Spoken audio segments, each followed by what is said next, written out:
en una frase. Hay necesidad de acordarse en programas puntuales, es necesario hacer una labor didáctica, de manera que se entienda la profundidad de la reforma. Pero usted es un hombre eminentemente práctico, sin olvidar siempre una base teórica. Usted decía, tal puente el 2 de diciembre estaba, tal autopista estaba. Entonces imagínese usted con 40 años menos, ¿qué aconseja a un país que vive una política de terror, de suspenso? No sabemos qué va a pasar en el próximo capítulo. Quizá en el folleto este que le presenté hace unas horas se encuentra la respuesta. Bueno, para ilustrar al público, esta es una cosa muy importante porque los jóvenes no lo saben. El general Pérez Jiménez en el 57 considera él, y es el primer presidente que hizo esto, considera él que él debía prorrogar su mandato 5 años más, porque no había terminado su obra, no había terminado sus planes. Y es entonces donde en el Congreso él pide 5 años más, si mi memoria no me falla, para terminar esto, por ejemplo. Creo que eran 7.000 kilómetros de carretera.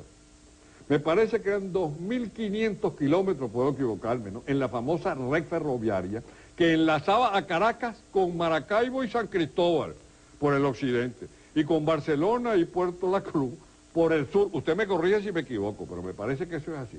500 kilómetros de autopista y 300.000 viviendas, además 1.000 grupos escolares de 600 alumnos cada grupo, y algo sorprendente, pues la siderúrgica del Orinoco, la hidroeléctrica del Caroní, la carretera Santa Elena de Guairén, Brasil. Eso era en general el plan que le faltaba por concluir, y él entonces pide eso. El plebiscito, pues, falla, como ya sabemos, pues. Pérez Jiménez viene el 23 de enero y se vaya, es una historia ampliamente conocida de todos. Pero hay algo curioso, en el 73, a esto que se refiere el general, él me mostró su mensaje, el candidato Pedro Tinoco viene a pedir ayuda y apoyo a Pérez Jiménez. Y Pérez Jiménez hace un diagnóstico de la nación poco divulgado. En ese diagnóstico tengo entendido que usted señala varias cosas. Le señala a Tinoco que la delincuencia es la más grande en el 73. Los ranchos, hay una cifra de 200.000 ranchos aproximadamente. En Caracas hay 300.000 desempleados. Y hay 70% de burocracia. Ese es el panorama que usted hizo del país en el 73. Y yo pregunto, ¿y ahora qué panorama hace? ¿Es el mismo o más grave? Más grave. Indiscutiblemente que todos los males señalados en esa oportunidad hoy día se presentan abultados. Y lo que es más preocupante, son males crecientes. De manera que no solamente hay que parar la acción del gobierno, sino iniciar la recuperación nacional que se ha perdido. Entonces, ¿cómo paramos la acción del gobierno? ¿Cuál es el consejo suyo? Y recuperamos el país. Bueno, simple y llanamente yo creo que hay que hacer un cambio en el sistema. Los partidos, si quieren sobrevivir, tienen que modificarse sustancialmente, de manera que recojan los anhelos de la colectividad venezolana y no de un sector de esta colectividad. ¿Usted cree que el Partido Venezolano tiene la suficiente capacidad de autocrítica para hacer eso? Porque eso que usted dice es viable. El Partido Comunista lo hizo en la Unión Soviética. La Unión Soviética muere, cristianamente, como diríamos, porque los propios comunistas hacen una autocrítica. Pero yo creo que los adecos y los copellanos no llegan a una autocrítica como la que está haciendo usted. Por ejemplo, ¿qué cree usted que deben hacer los partidos? Usted ha dicho que los partidos tienen que colaborar con el país, pero ¿qué? Tienen en este momento una autoridad ilimitada. Entonces, ¿qué se puede hacer en Venezuela?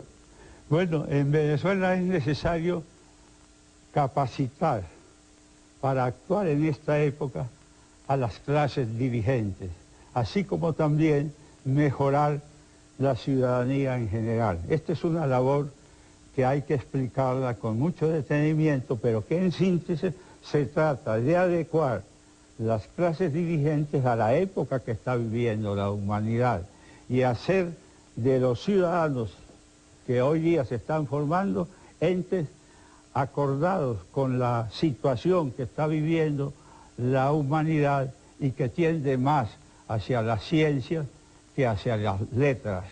Entonces, de acuerdo con lo que usted dice, los partidos venezolanos no están preparados para el papel que están jugando. Entonces tiene que haber algo de carácter legal que limite u ordene la autoridad de esos partidos. ¿Qué cree usted sobre eso? Pero antes de usted contestar, que nos conteste hasta dónde deben llegar las autoridades de los partidos en Venezuela, Vamos a un corte comercial y luego regresamos para que el general Pérez Jiménez nos explique su teoría al respecto.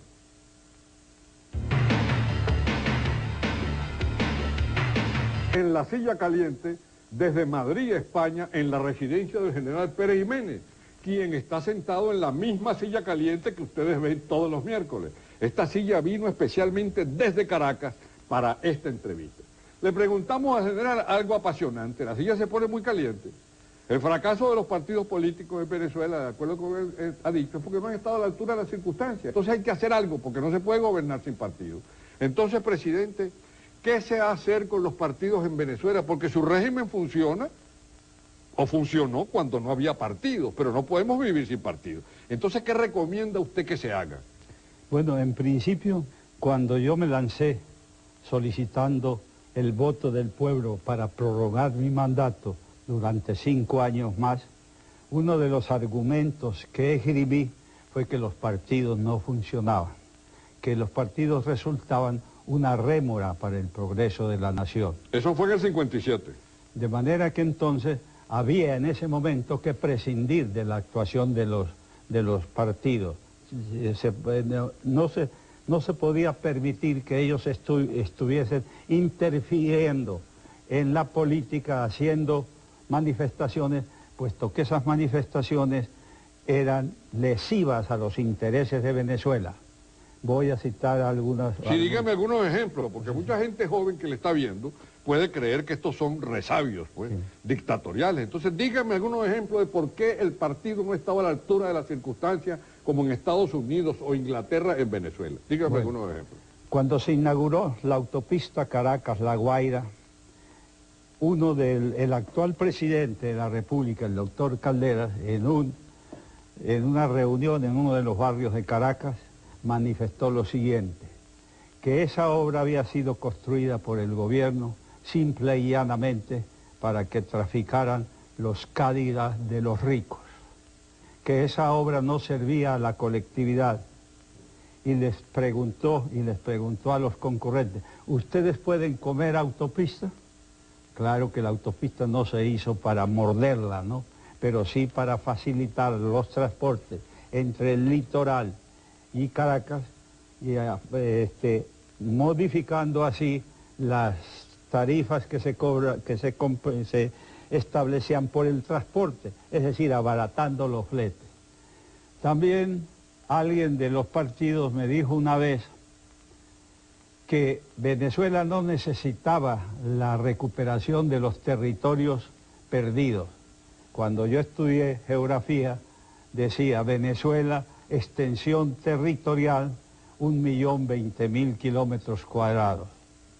Cuando salí de Venezuela eran 1.916.000 y tantos kilómetros cuadrados. Perdón, ¿usted cree que con usted hubiésemos recuperado parte del Esequibo? Se estaba haciendo lo posible para eso. ¿Y usted personalmente piensa que lo hubiera recuperado? Sí, porque estábamos desarrollando una labor que a mi juicio hubiera culminado con dos cosas.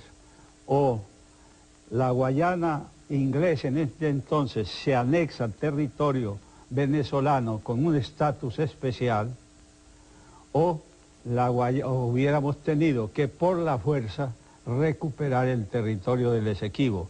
Para eso ya en la Comunidad de Naciones habíamos manifestado que Venezuela no aceptaba ningún cambio de estatus hasta que no se contemplara la recuperación del Esequibo.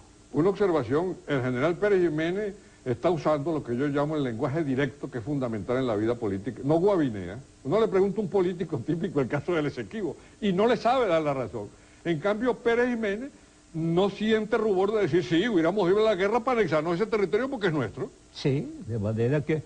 Y una de las cuestiones que me inquietan más es que los actuales gobiernos no piensan en planificar una recuperación territorial.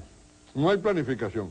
No hay planificación. ¿Y qué cree usted que va a pasar entonces con esos vastos territorios?